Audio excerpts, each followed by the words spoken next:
stroke. I am your host and a stroke survivor as well, Jerry Wall.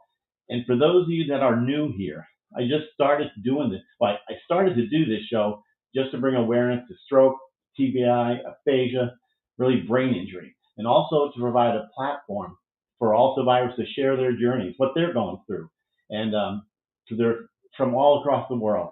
Also to bring on experts in brain health to share their knowledge for us. Also, is my guest this morning is Andy Dovey from Scotland. So, and I think he'll correct me or not, but he had his stroke in 2013, I believe, and so I know some of you know that I play the drums. So just for fun, but Andy, he's a professional drummer. So if you want to ask questions to Andy and ask any questions or make comments as well and get involved this morning. So let's get this show started. And please, if you haven't subscribed to my YouTube channel, Let's Talk Stroke, feel free to do that. So let's have fun.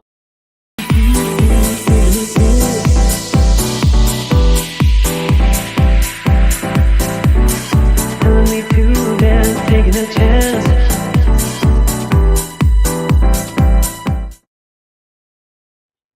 All righty. Hey, good morning, you guys. And if I miss your comments, I apologize, but good morning. Mike Peters from South Wales. I see Salute and Jana, Michelle, Jenny, nice to see you, and Cheryl. So let's get started right now, and let's bring on Andy. Hello, everybody. Good afternoon, as it is here in the UK. Yes, absolutely. And I hope you can see the comments there. I can. I'm amazed at how many folk are here. It's fantastic. I obviously have written the right number of checks, which is great. Yeah, exactly. And you probably, I don't know if you can see some of them. If you're making comments, please tell us where you're from as well. But anyway, how are you this morning? I'm okay. It's a bit strange talking to you, Jerry, when you keep talking about this morning, and for me it's just gone 4 in the afternoon. And where I am, it's starting to get dark already, so it's a bit strange. I'll get my head around the time change though. But I'm okay, thank you. Yeah, exactly. So as you see the comments, and thank you, Mike Peters from South Wales, appreciate it. And thank you, Jenny, for putting where you're from. I'm sure it's a lot of snow back there in New Jersey. And Aubrey, nice to see you. I love all the comments up here, and it really does. I love when they get involved. So ask questions. And look behind Andy. Look at his studio, his setup there. Yeah, don't look at Andy. Always look behind Andy. That's the thing to do. So let's talk about who Andy was prior to your stroke, brain injury. Yeah, that's a great place to start, really, Jerry. I think. Absolutely.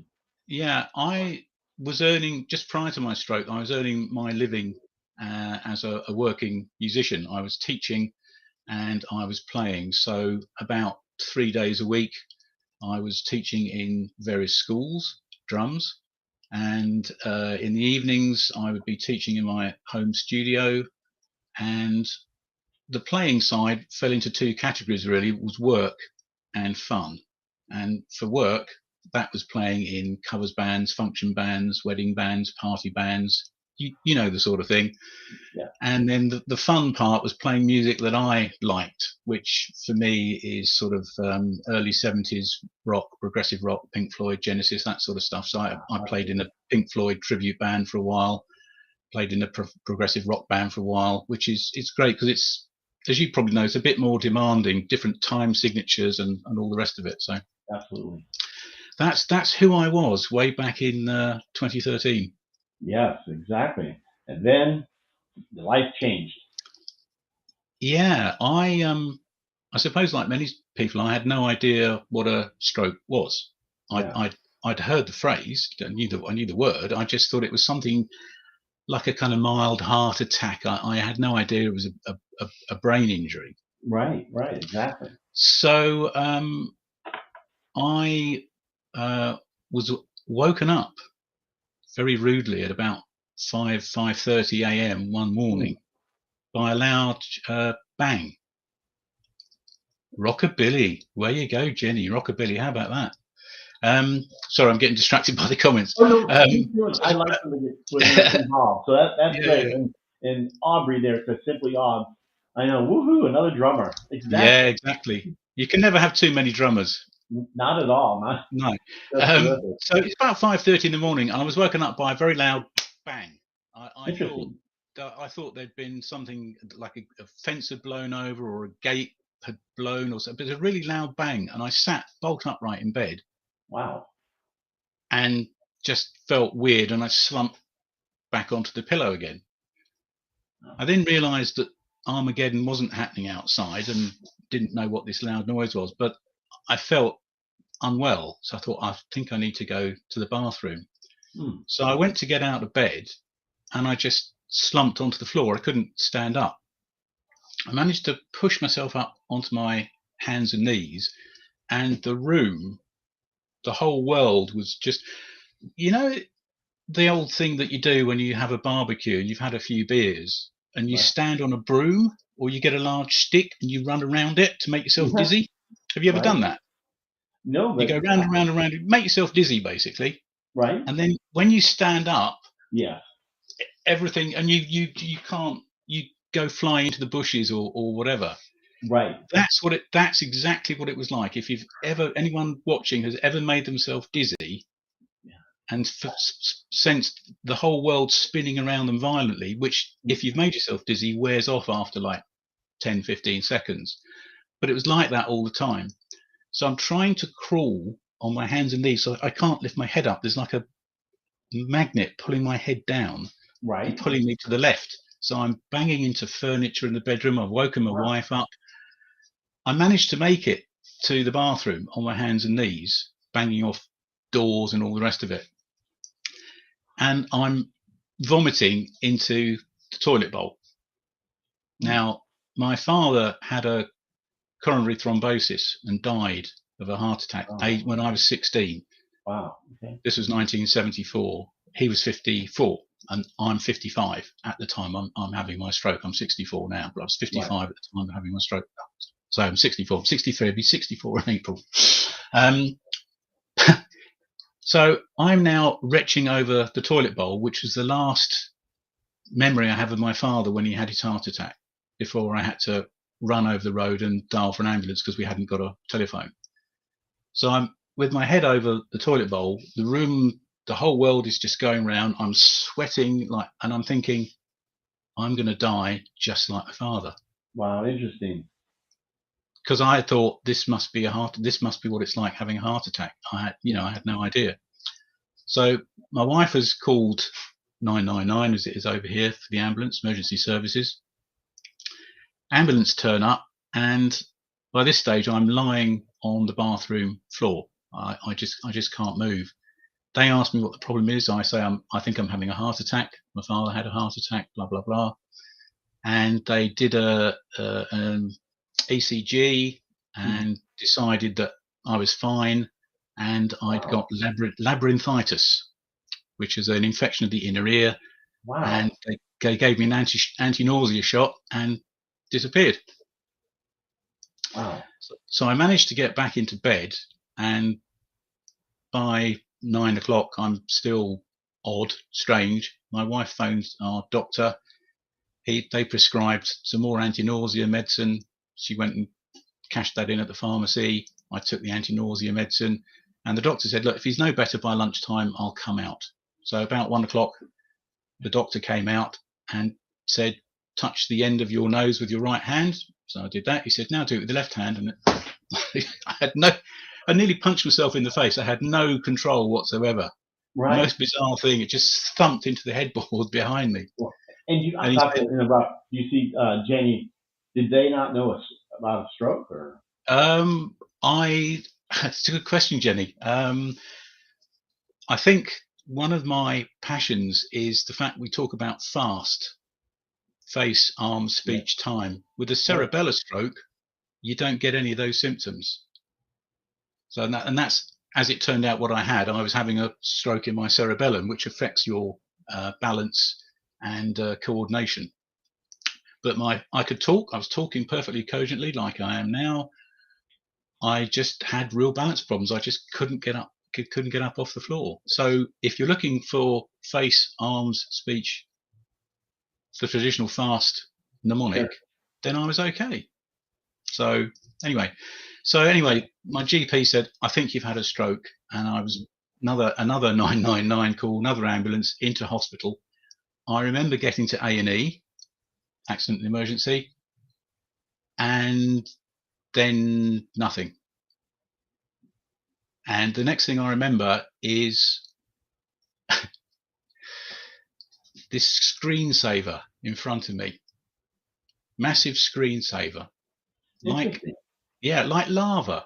You know when you see a molten lava, and it's oranges and reds and oranges and reds and yellows, and there's bubbles coming up slowly. Yeah. So that's all around me. All I can see is this fantastic, all these yellows and golds and reds and oranges, absolutely beautiful, and these bubbles coming up. And then one bubble comes up and there's a black dot in the middle of it. And the black dot gets bigger and bigger, and then I can see it's an eye coming out of the lava. And the eye gets bigger. I thought, what's this going to be? And then an ear appears, and it was a dog. Beautiful little dog coming out of the lava pool, and it just disappeared and floated off. And then there's another bubble over here, blah, blah, blah, blah. Same thing happened again, the black dot, the eye, the ear, blah, blah. And then another bubble appeared and a black dot in the middle of that. And this monster came out right at me, like that. And oh my God. So I opened my eyes and I'm sitting up in a hospital bed. Wow. Hallucinating, maybe. Yeah, exactly. What I didn't know was this was 5 days later after I'd been admitted to accident and emergency. And I've had emergency brain surgery to remove fluid that was filling up. Basically, the stroke had swollen the back of my brain and was preventing the cerebrospinal fluid from exiting my brain. So I'm still producing the fluid, and it's crushing. It's got nowhere to go, so it's crushing my brain. It's called hydrocephalus. So I had to have brain surgery. They had to drain the fluid out. So I'm waking up in hospital after brain surgery. I had no idea about any of this, thinking, oh, I'm in hospital. And then I just felt really, really heavy, and my eyes closed, and the lava hallucination started all over again until the monster arrived. And then I'm sitting in bed thinking, keep your eyes open. Keep your eyes open. Don't close your eyes. The monster will come back. Oh my goodness. Wow, that's incredible. Did you think I've never taken any hallucinogenic drugs, but I suspect it's something like that. Right. I saw Mike ask, did you think you were in heaven? No, not at all. I had no idea. No, not at all. It was just a nice experience. I didn't think it was any kind of transition, because I didn't know that I was ill. I remember sitting in the ambulance in a wheelchair because I couldn't walk, so they had to carry me sitting in the back of the ambulance, saying to my wife, "Oh, did you lock up? Well, did you?" And she said, "No, I left it all open so the burglars can get in, sweetheart." Bit of sarcasm from my yeah, exactly. So wow. To me, I transitioned from being in the back of an ambulance thinking, I don't know what's going on, to this lava hallucination. So for me, it was just like, oh, this is interesting, until the monster appeared, and then that was horrible. Exactly. Hello, Deborah. Excellent. Sorry, I interrupted. No, please don't. I mean, because there has been some other questions somewhere, but did you? Oh, Jenny asking, what did your stroke affect besides your balance? Right. Yes. There we go. So obviously, I'm coming up this May. It will be 9 years. So the main issues that I have now, and I've had right the way through, although they're better now than they were, is neurofatigue. Yeah. My brain shuts down pretty quickly. If I can get through this without rambling too much, I'll be happy. Balance is all. I can only walk short distances with a walking stick. They're the main two things. I remember sitting in bed, feeling a bit cold, and I went to pull up the bed sheet just to grip the bed sheet between my thumb and forefinger, Right. and I couldn't. I hadn't got the dexterity, and I Sure. hadn't got the strength. And I'm thinking, how the hell am I going to earn money if I can't hold a drumstick? Right. I can't teach, I can't play, I can't show any. But if I can't hold a bed sheet, how can I drum? Wow. So my main concern in hospital, as I think it is for a lot of people, is I need to get back to work. I need to get back to work. I need to get Yeah. back to work. And that's how we now find ourselves in Scotland, because it's much quieter up here. Noise is an issue. I still Yeah. struggle, I believe it or agree. not, listening to music. I can listen to maybe 30 minutes of music and then my brain just shuts down. Certainly. But you had surgery. You had. I mean, Yeah. there's a lot more to your story. Yeah. I mean, again, at the time, you, I used to play a lot of golf, and Yeah. the thing you're told in golf is play the ball as it lies. Sure. You can't pick it up and move it. You have to play it where it lies. So Certainly. a lot of my philosophy about life is it is what it is. You're dealt the hand that you're dealt with. Now get on with it. So a lot of time for me was actually trying to get my head around what had happened, understand what had happened, and try and work with it. Yeah. And that took me probably 2 years to get to that stage, because I was in denial. I look back now and realize I was in denial, as I was thinking I'll be back at work in a couple of weeks, sitting up in hospital, just had brain surgery, tubes coming out of everywhere, can't get out of bed on my own, can't walk on my own. I'll be Right. back at work. I'll be back at work in a couple of weeks. Yeah. What was I thinking? But I think for many of us, that's a coping mechanism, and Absolutely. particularly when you've gone from good health to bad health like that, you can't absorb it. You can't take it all on board. You have to process it, and that takes time. That's different for everybody. Some people can process it really quickly. For me, it took a while. Absolutely. But yeah, these are. I appreciate these comments, you guys. Thank you. Yes, Um, thanks everybody. That's fantastic. yeah, it seems like there was one other question too I saw there. How was you? And we talked about this yesterday. Your mental health. How is your mental health now, or Yeah, during the that's first? that's that's it. Now it's fine. However, Yeah. um, part of this denial, I left hospital. I had about 3 weeks in hospital, and I had referrals to a physiotherapist, an occupational therapist, and a neuropsychologist. And I said to my wife, I remember saying to my wife, "Oh yeah, physio fine, OT fine. I don't need a psychologist. If I see them, I'll have a bit of fun with them." Because I thought I was okay. You see, I don't need to see a psychologist. Classic denial. So luckily, there was a shortage in our area of clinical neuropsychologists. So I started seeing the physiotherapist. I started seeing the occupational therapist. That was fantastic. However, because of the staff shortages, I didn't see a clinical neuropsychologist for probably 6 to 8 months after my stroke. By which time, my thick brain was starting to realize this wasn't something like a bad back or a broken leg, that I was going to be fine in a few weeks' time. No, this was going to be a bit longer than that.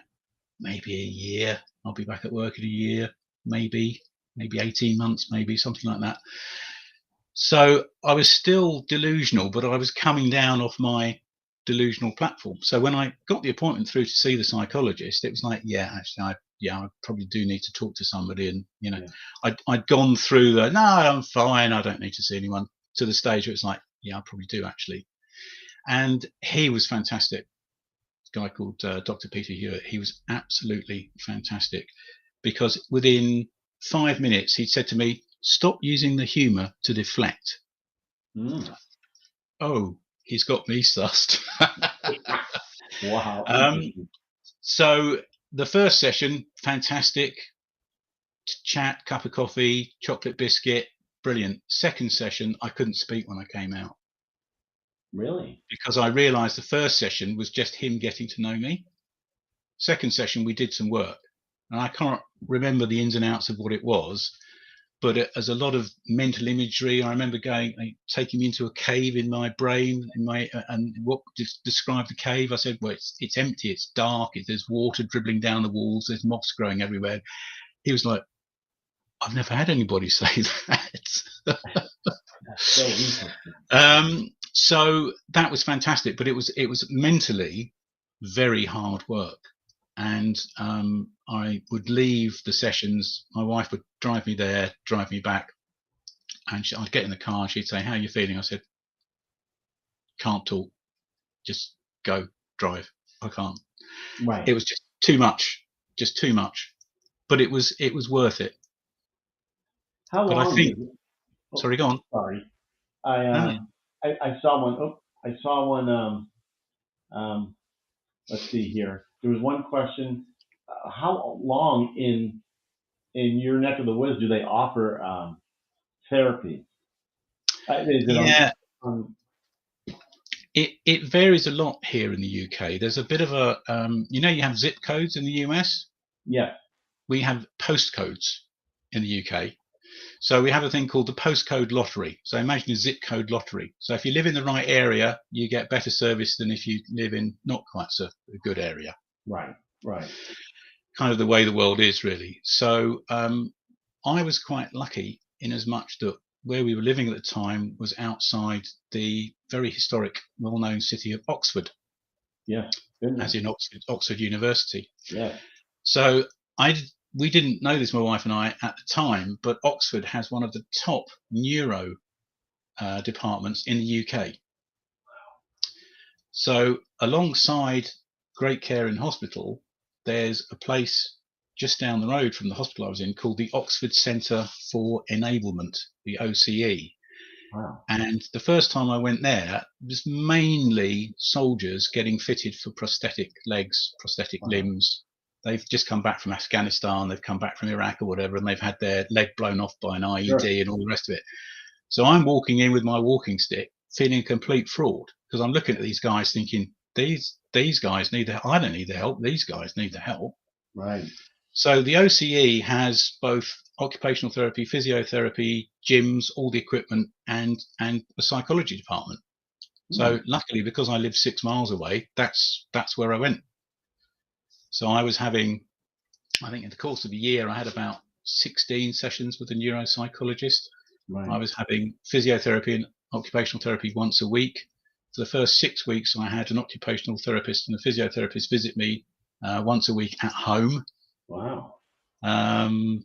But pretty much once you've got to the stage where you're functioning, and by that I mean you're not incontinent, you can kind of get by, you can make a cup of tea, you can kind of walk to the toilet. Once you're functioning, you graduated. See you later. Next patient, please. Right. So the hard work, in my opinion, then starts, because now it's down to the motivation of the individual.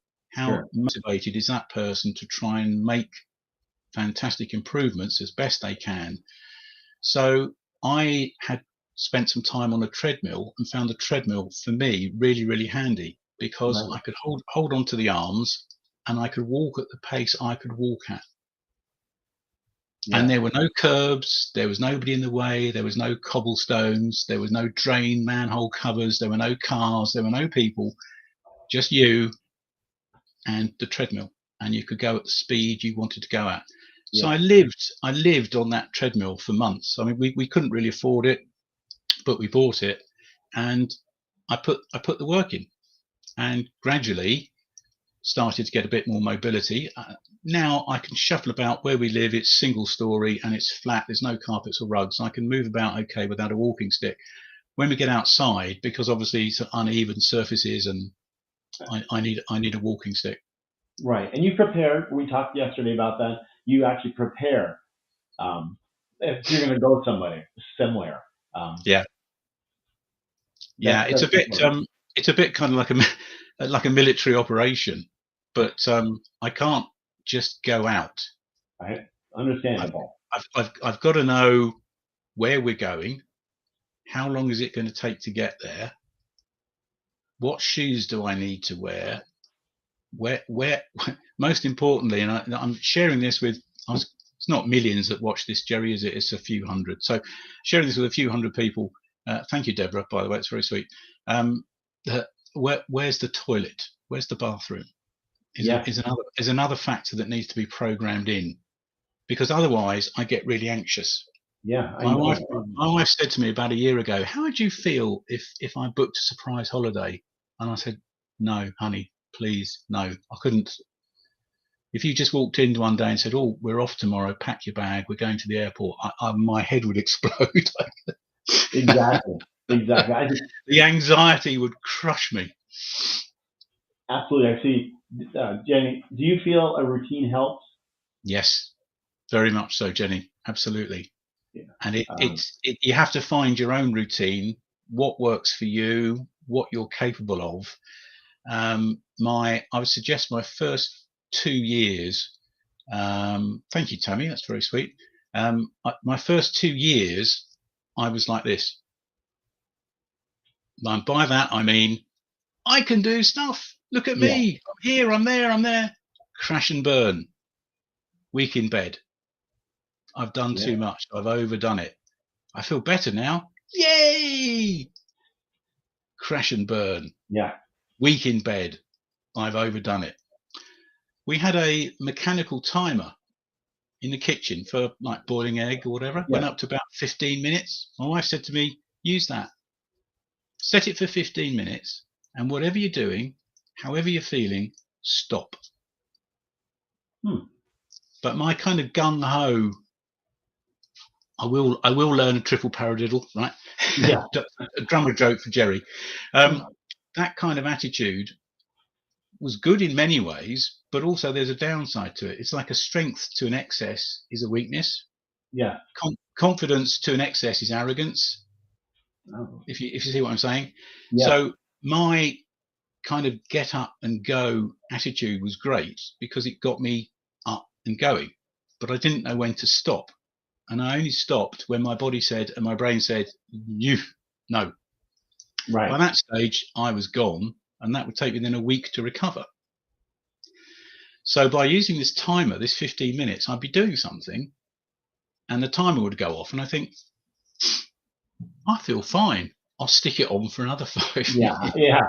Don't let my wife see this, for heaven's sake. So she probably knows. Stick it on for another 5 minutes. Another 5 minutes. The time would go. I still feel okay. Give it another 5 minutes, and then guess what? I'd then spend a week in bed. Yeah. So I learned through, eventually if you hit somebody on the head with a hammer long enough, they go, "Ooh, something's hitting me on the head." Right. Eventually I got it. And when it was 15 minutes and the time would go off, I'd stop. Really frustrating when you feel okay. But what it did, it prevented the up and down peaks and troughs cycle, and it kept things a bit more stable. So now I don't need the timer, and I do stuff for like, by the time this call is finished, and that's why I'm a little bit heady after our chat yesterday. I know tomorrow my diary is clear. I've got nothing on tomorrow at all. Certainly. Wow. Visit to the chiropractor on Thursday. That's it, and I will just rest tomorrow. Wow. Interesting. But learning pacing for me was really difficult. Yeah, that's interesting because a lot of people, they do push it, but they don't know when to stop, and I understand that. Yeah. Jenny's just saying here, look, your endorphins get going initially with get up and gung ho attitude, but the crash and burn. Yeah, you've been there, Jenny, haven't you? Yeah. Mike Peters, he jokes around a lot, just so you know. He's in South Wales. Brilliant.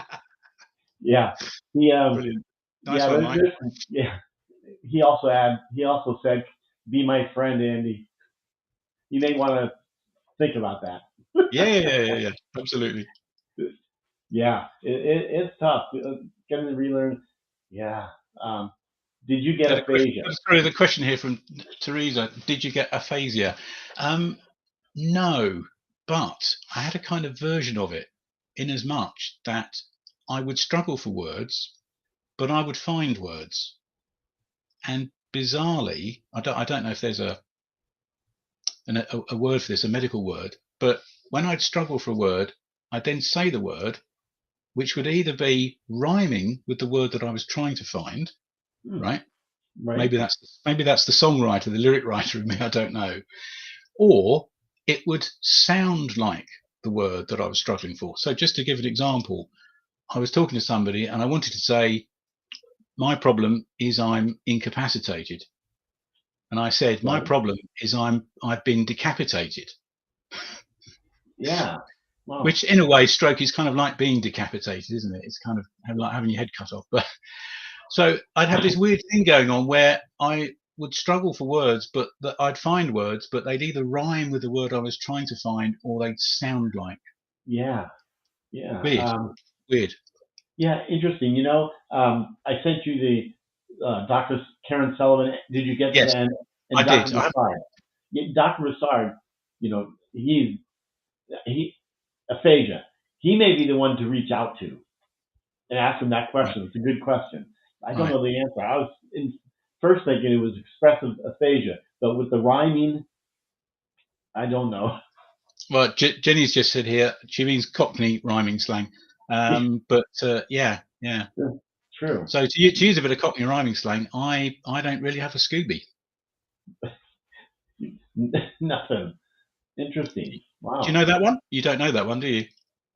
Say it again. I haven't got a Scooby. Scooby.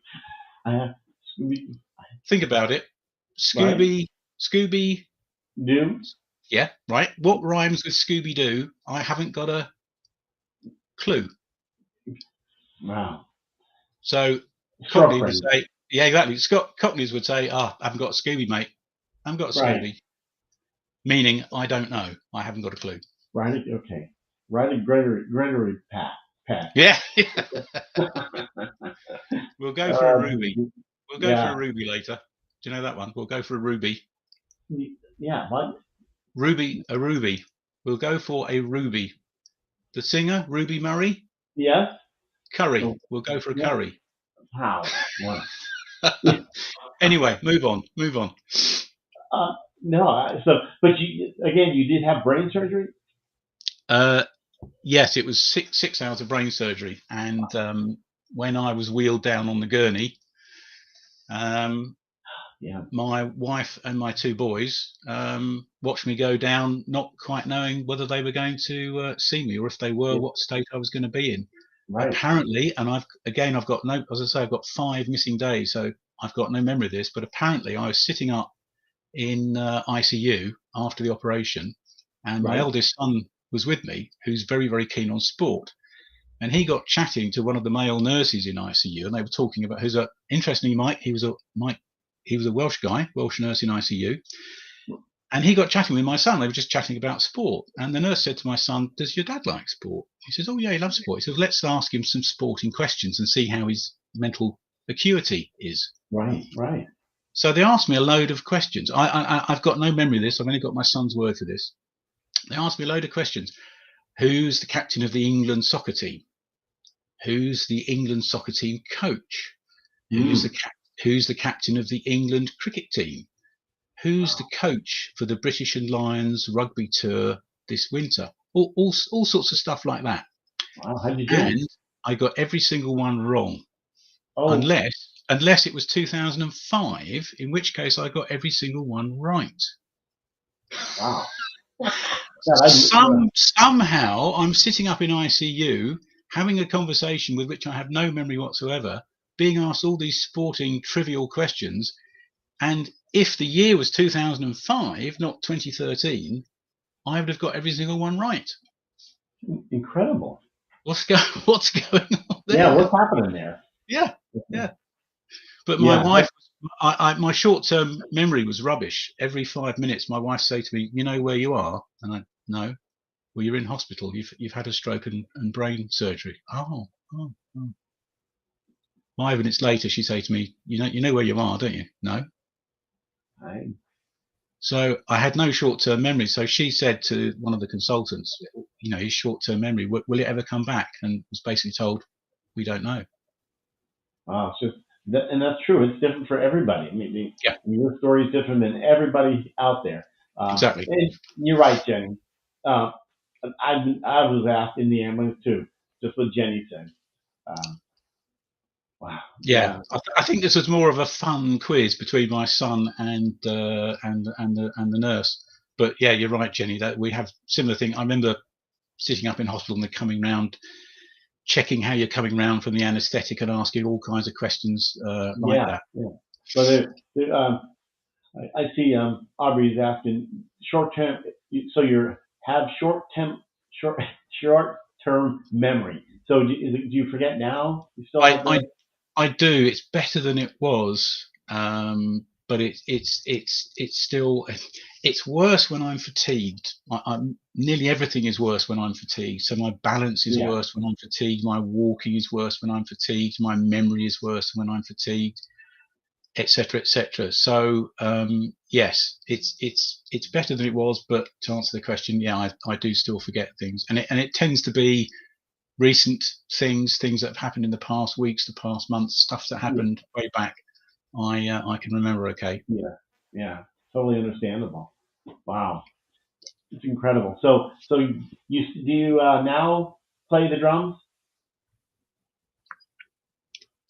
Yes, luckily, I said Yeah earlier on about having problems with the bed sheet and how am I yeah going to grip a drumstick. right I bought a stress ball off Amazon, right and I spent hours and hours and hours currently turning it round in my good hand and right seeing the movement of my fingers and squeezing it, pushing it with different fingers, and seeing the movements that my fingers made, and then trying right to mirror it with absolutely my bad hand. And I could spin round like that, and then I'd try like that, and it would fall on the floor. right So I spent hours and hours and hours with this stress ball trying to get some fine motor movement. Because as Jerry will know, with drumming, people think drumming is all about arms. It's not. It's about fingers and wrists. yeah absolutely And so my concern was I can't do some of the fancy stuff that I used to do if I don't have good fingers. So I spend hours and hours with a stress ball, just making movements and building up strength and trying. So I reckon my left hand is now probably about 80% of where it was. right So if I'm doing fast rolls, my left hand will go off and do its own thing. yeah I can get up to about, this will be a bit boring for people if you don't know music. I can get up to sort of 30-second notes. Anything more than 30-second notes, I'm with my left hand and it goes. I can't do it. right But so right yes, I still play. You can probably see if I move. Oh, wrong way. If I move, yeah hey, this thing I behind me love here. yes This is absolutely an electronic drum kit. So I still play, but just for short periods of time because my brain melts otherwise. I understand, and I see that Aubrey's out saying your studio looks incredible. Oh, bless, bless. Would you like a rough idea about what it does and how it works? I'm not going to Absolutely. play this. I'm just going to talk you through it. Can you still hear me okay? Because I've moved back a Oh bit. yeah, we can hear you Okay. perfectly. So this thing here is a master keyboard. There are no sounds in this keyboard at all. All this keyboard does is it triggers these things up here, which is all connected to a computer that you can't see is just over here. Right, So what it basically means is that when I press say G on here, if I've got the technology pointing at this synthesizer, right. then that's what will come out of the speakers, or I can record on the computer. Interesting. A Wow. click of the mouse, I can now point the software at this synthesizer, which is more of a sampler than a synthesizer, and I'm now playing that one from the same keyboard. I then do another click of the mouse, and I'm playing this one. So you can kind of build up layers of sound as you go and Right, play it back. And believe it or not, because it's all interconnected, I can play my drum kit from this keyboard. right. Boom, bap, ba boom, boom, bap, boom, bap, boom, boom, boom, bap, ba boom, boom, bap. And I can record all that as well. And then, of course, Wow. once it's in software, like a word processor, you just type in, and you could then change the font, change the Absolutely. change the tabs, change the pagination, change the margins. once you've got data in the computer, you can play around with it. So I can drag stuff. If stuff's slightly out of time, I can tighten Right. it all up by dragging it with a mouse. If it's a bum note, I can move it so it's the right note. Right. And then when it's perfect, you basically record it, and that is now an Right. audio. Gone from a data track to an audio track, and now it's an audio track. You can do all kinds of things. You can reverse it. You can add echo, reverberation, equalization, delay, Absolutely. You know, whatever. it's I'm not, well, I kind of am laughing here. Bryce is saying, I can play the radio well. Uh, that's true. It's amazing what technology can do. Yeah, that's right. A Yeah, it fellow is. musician. Very When true. when we moved here, this was all packed in storage, Right? and I'm sitting in the garage, so it's been converted. This is now my little man cave. Yeah. Been insulated and all the rest of it. And when we moved here, it took me about 3 months to get this all unpacked, cabled up, and working. And normally, I reckon that would have been about a week. But Yeah, absolutely. that's just the difference between when you're able and when you're not able, when you've suffered a stroke and all the rest of it. As you well know, Jerry, Yeah, stuff just takes so long to do because you're absolutely. so compromised and limited mentally and physically in what Right. you can do. Absolutely. Just tying your shoes. I mean, all those little things. And I've learned how to do it with one hand. You know, Really? You yeah, need to do a video about that. yeah. You need to I actually did. seriously. I'll have to repost it, but I did it. Um, it's pretty. Yeah, I took my one of my one of my therapists. We called him. Well, everybody called him his one arm Bob. He got an accident. They removed his arm, so he taught me how to tie my shoes with one arm. Wow, But wow. pretty amazing. Yeah, And music is is that such a good. are you right-handed, and is it your right hand or is it your Yes, right? Right, yes. I'm right-handed dominant, but that side was affected. right.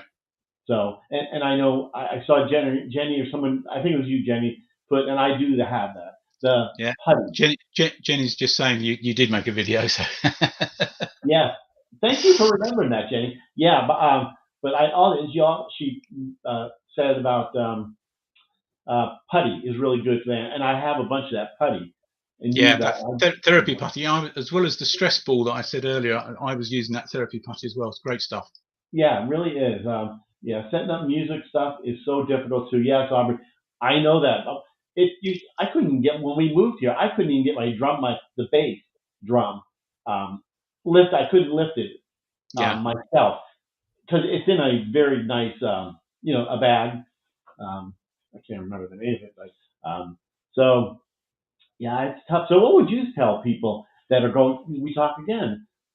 People that are going through a difficult time, which in the beginning, I mean,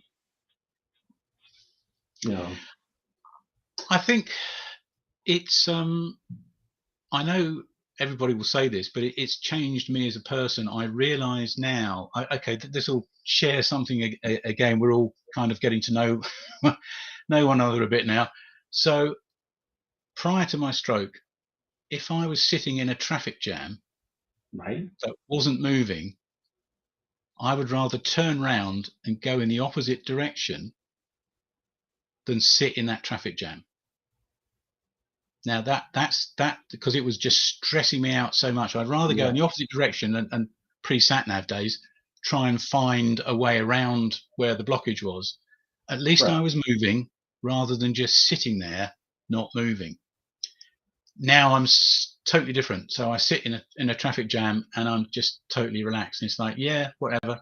It is what it is. Right. And my wife's noticed these changes. I'm far more relaxed, far more tolerant, patient than Mm, I was beforehand. And the message then to other stroke survivors is be patient, because I had to look.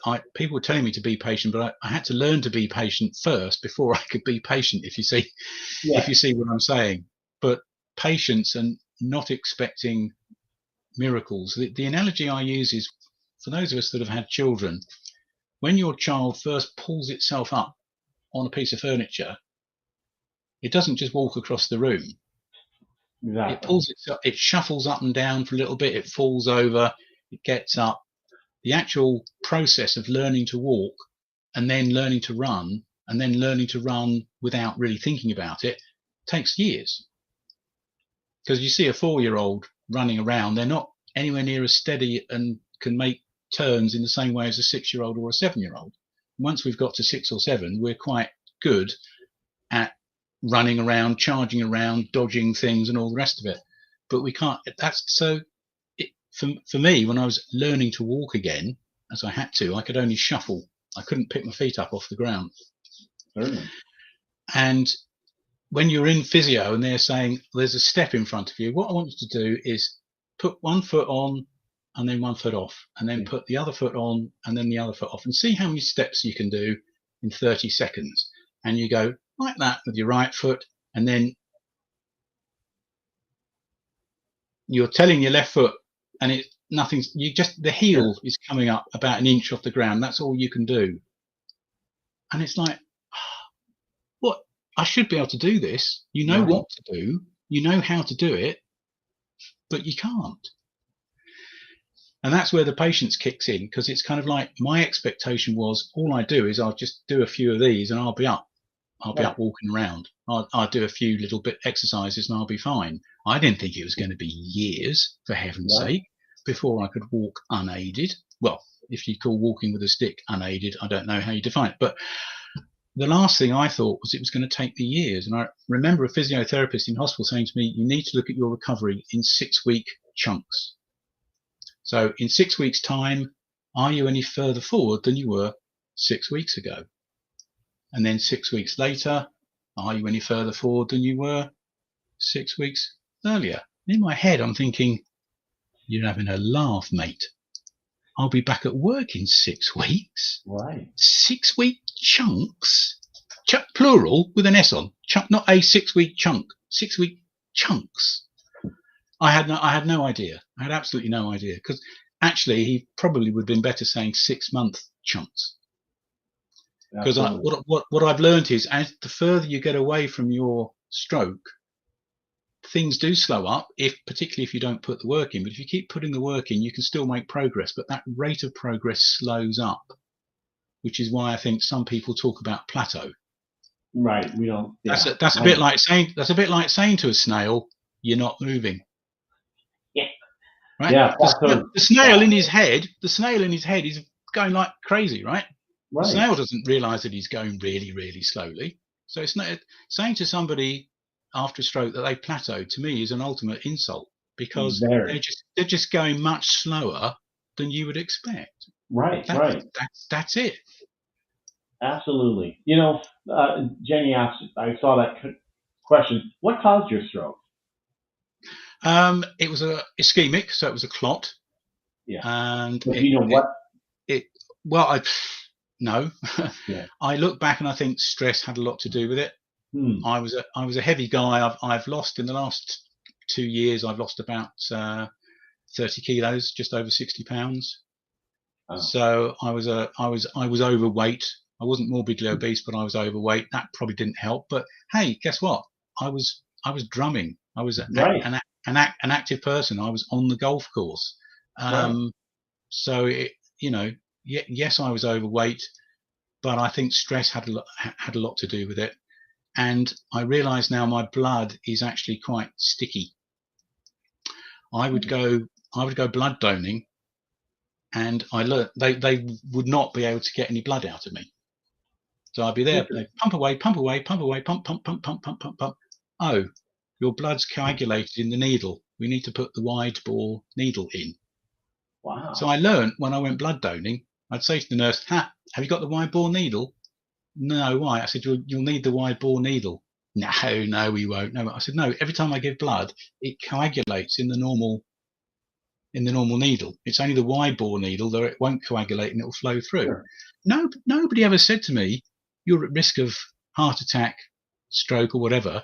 My dad died of a heart attack. Nobody ever said, oh, your dad died of a heart attack and you've got really thick blood. Oh, maybe you should be on some blood thinners or antiplatelet meds or whatever. Right. So that I don't think helped either. Yeah. So my main med that I will not ever forget is my clopidogrel, or in the US that's Plavix. Blood thinners. It's an antiplatelet med. Oh. It prevents your platelets from sticking together. So Sure. it kind of does the same job as a blood thinner, but technically it's a little bit different. So Right. it just makes my blood less sticky. Yeah. But as a kid, I wore it as a badge of honor. If I fell over and cut my leg playing soccer or something, it'd be like, oh, look at that blood. Yeah, don't worry, that'll stop in a minute or two. Carry on. I thought it was a good thing. Yeah. Well, yeah. At that, yeah, well, sure. We thought it was. Wow, interesting. Wow, that's. I'm trying to think. Did we? Okay, how funny. She's on. Olivet. Oh, I can't even say the word, but yeah, it should be a P, Plavix in the US. Oh, okay. So Jenny's just had a bit of a typo. Yeah.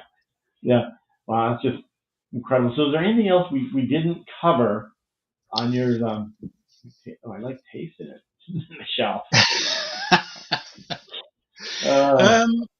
I don't know, to be honest with you. I mean, loads of little things, but there are, like the family. How did they stand? How did the family? Well, I've said this to my family on many occasions, and they disagree with me. But I think the whole experience was worse for them than it was for me.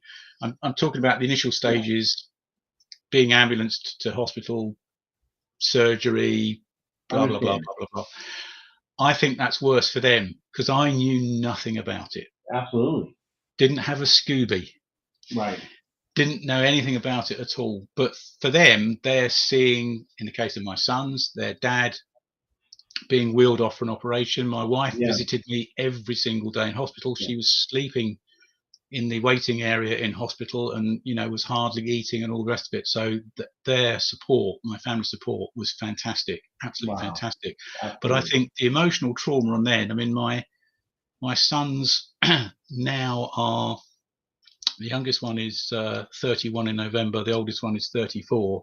So we're going back 9 years. You can work out their ages. But for young men to have to see their dad go through that, and I know because at age 16 I saw my dad drop down in front of me having a heart attack. So I know what that feels like.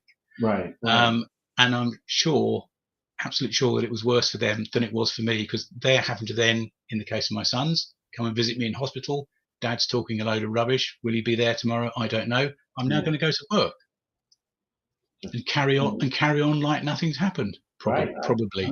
My wife's leaving me in hospital, going home to an empty house, phoning up members of her family and my stepson and stepdaughter and explaining to them what's happened. Sure. That's not a nice place to be in. Not at all. So I think for families it's very often worse than it is for in different ways. Yeah, understand. For the survivor themselves, but of course, the survivor getting sufficient support is difficult. Nobody thinks about the family and the friends and the carers. Sure. They kind of get forgotten about. Yeah, they do. I completely understand. I do see Deborah. If you saw her her comment there or question. Oh, very good. What I have done differently now, looking back. I think, Deborah, it's a great question. I think I would not have taken my health for granted in the way that I did. And it's a funny old thing, isn't it? The way that we react to things in life. We'll drive our cars, there's a great car, fantastic, and then it breaks down. Then we'll take it to the garage and get it looked at, right? Sure. But we have this thing, human nature, we tend to think we're okay until something goes bang. And then when something goes bang, we'll do something about it. What I know now, I should have done, taken a lot more care over my health, my mental health, my stress levels, should have taken more holidays, should have relaxed more. I remember, and a lot of it is financial pressure. My mother died in 2009, cancer. And it was a Thursday. And I know exactly why it's a Thursday, and I'll come on to that in a minute. She was cremated. We had the service. She was cremated, went and had lunch. And then I went home with my wife, and I went to bed 2 o'clock in the afternoon. The reason why I went to bed was because I had a gig that evening. Right. And I was getting paid £100 cash, and we needed the money. So Sure. on the day of my mother's cremation, the evening, I had a gig, and I went and played a gig because I need the money. And you imagine all the emotions going through your head and all the rest of it. Right. And I look back now, think, yeah, the sensible thing to have done there to say, can't do it. Right. I'm not doing the gig. But financial pressures drove me to do the gig. That's not a good place to be in. So I think, to answer Deborah's question, I would not take my health for granted in the same way that I did. I understand. I mean, I completely understand that, and I appreciate that. I appreciate everybody being here and making comments and asking questions. Wow, I appreciate you on this, Andy. Appreciate your story and not at all. And the drums. It's I haven't mentioned I've got a website if anyone wants to look at it. That's all right. So did I. Yeah. So if people are interested, it's www.brainattackmusic.com. Brainattackmusic.com. Brain attack, of course, is synonymous with stroke. I personally have a bit of a problem with the word stroke because it sounds kind of nice, doesn't it? Yeah, exactly. And that's why I say brain injury, and you say brain attack, which that's really what happened. Well, so for me, it's synonymous with heart attack, right? Because if you say to somebody, "Oh yeah, I've had a coronary thrombosis," they go, "Oh right, okay." It's like, "No, I've had a heart attack." Ooh, have you? Right. So in the same way, I've spoken to a lot of people. I didn't know what a stroke was. I've spoken to a lot of people who say, "Oh, you're walking with a stick. You got a problem with your leg?" And I used to say, "Yeah, I've had a stroke," and they go, "Oh right, I'm sorry." Because they don't say, "What's a stroke?" They just go, "Oh right." Now I say, "Yeah, I've got a brain injury." Oh, how did that happen then? Yeah, no, I did the same thing you said. Is because I wear an AFO. Oh, did you hurt your leg? When right. First, oh, I know I had a stroke. Oh, and they always told me, I'm sorry.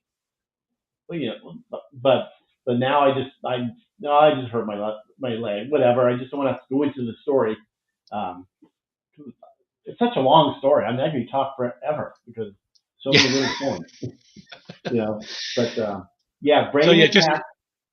brainattackmusic.com, and there are links there to my Facebook, to my Twitter, and to my YouTube channel. On my YouTube channel, there's about 30 odd videos about all the things I've been talking about, plus a load more of my experiences. So if anybody's watching who's fairly new to this horrible game, there might be some interesting content there. Very. And if anybody wants to put in there, since it would take me a minute to do this, to put in Andy's website, brainattackmusic.com. And then I think Simply Orbs has been a bit quick off the mark there, I think. Nice to see. And I will, and after the show, this will be, it's on YouTube, Twitter, Twitch, if you know what Twitch is, and YouTube and Facebook. Right. I saw some people from Twitch here. It's a gaming community. And some people reached out to me saying they had a brain injury, so I started streaming on that as well. So anyway, but yeah. I should say you made me think about gaming. If anybody is interested in all of this stuff back here, you don't need to go to this extent. This is kind of like pretty much a professional sort of setup. Oh yeah.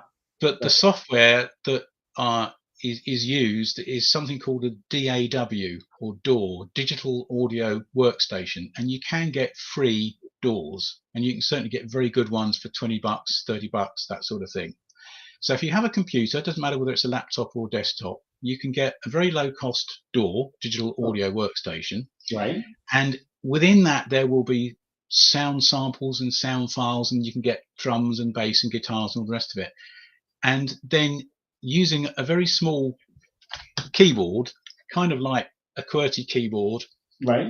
But it's actually like this, but it's like 2 octaves miniature. Sure. Yeah. So you can actually play it, and you can change the octaves. You can take it down 2 octaves or take it up 2 octaves. Again, Wow. it's about $30 USB into the computer, and you're away. And yeah, okay, you don't have all this fancy bells and whistles, and you don't have thousands of sounds. You might have hundreds of sounds and all the rest of it. But you can start just as a hobby, just as a bit of fun. If you Yeah. want to get away from your gaming, then That's true. And then Jana, it's possible. yeah, absolutely. Salute, and Jana, thanks for putting that in there. The websites of Andy's, and really So should. there's an idea. Jenny's saying she used to play guitar, but she can't now because of a stroke. Well, you can do something like I've just been talking about, Jenny. No, keep your musical aspirations going, but in a way that works for you. Right. And exactly right. Simply Orbs is on the ball there. If you've got an Apple computer, you get something called GarageBand, which is an Yeah. Apple app, and that's free with the OS, I believe. So Wow. Look at this. We're learning some things new. I hope I remember all that. we have But to watch it again, back. You'll have to watch it back. absolutely. Oh my goodness. But thank you guys. It's now been an hour, so I appreciate you guys here, and Andy, unbelievable. And we'll obviously stay in touch, and Please, yeah. we have somebody in common that was on our show. Oh, sorry, it blocked the website. I don't know.